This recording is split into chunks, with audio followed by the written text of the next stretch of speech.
আপনারা রাষ্ট্র ব্যবস্থার প্রস্তাবনা দিয়েছেন, আপনারা বলছেন যে রাজনীতি করবেন না, নির্বাচনে যাবেন না, তাহলে রাষ্ট্রীয়ভাবে দিন কায়েম হবে কিভাবে? প্রশ্ন করার জন্য ধন্যবাদ। জি, হিজবুত তৌহিদ রাষ্ট্র সংস্কারের প্রস্তাবনা দিয়েছে। গত সরকারের পতনের পরে অন্তর্বর্তীকালীন যে সরকার এখন আছেন সকল অঙ্গনে তারা বলেছেন যে আমরা আমাদের এই ব্যবস্থাকে সংস্কার করতে চাই, আপনারা সবাই প্রস্তাব দেন। তো আমরা হিজবুত তৌহিদের পক্ষ থেকে আমাদের মাননীয় ইমাম তিনি একটা রাষ্ট্র সংস্কারের প্রস্তাবনা তুলে ধরেছেন, লিখেছেন যে তৌহিদ ভিত্তিক রাষ্ট্র ব্যবস্থা কেমন হবে, আধুনিক রাষ্ট্র ব্যবস্থা, সেটার একটা রূপরেখা। এই রাষ্ট্র ব্যবস্থার কথা যখন আপনি বলতে চান, রাষ্ট্র চলে একটা সিস্টেমে।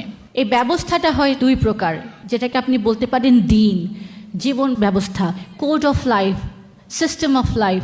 এটা হতে পারে দুই প্রকার, একটা হচ্ছে আল্লাহর দেওয়া দিন, আর একটা হচ্ছে মানব রচিত দিন। আল্লাহর দেওয়া দিনের ভিত্তি হচ্ছে তৌহিদ, যেটা হচ্ছে লা ইলাহা ইল্লাল্লাহ। এটার ঘোষণাটাই হচ্ছে, এটার ভিত্তিটাই ফাউন্ডেশন হচ্ছে আল্লাহর হুকুম ছাড়া কারো হুকুম মানব না। এবং সেই কথার উপরে ভিত্তি করে একটা জীবন বিধান আল্লাহ রসুল পাক সাল্লাল্লাহু আলাইহি ওয়াসাল্লামকে দিয়েছেন, যেটা হচ্ছে দ্বীনুল হক।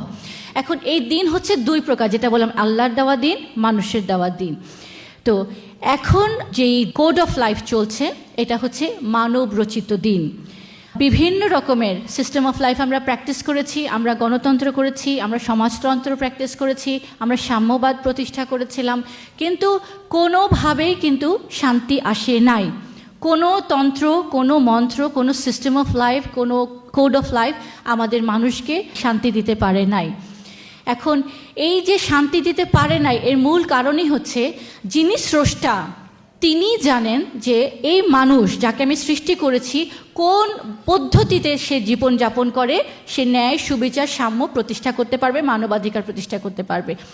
এখন আমরা সেই স্রষ্টার হুকুমটাকে বাদ দিয়ে তার দেওয়া জীবন বিধান যখন প্রত্যাখ্যান করলাম, প্রত্যাখ্যান করে আমরা বিভিন্ন গণতন্ত্র এবং অন্য তন্ত্র যেগুলো প্র্যাকটিস করেছি, করে আমরা বলছি যে এই তন্ত্রমন্ত্রকে সংস্কার করব, সংস্কার করলে আমরা এখানে শান্তি প্রতিষ্ঠা করতে পারবো।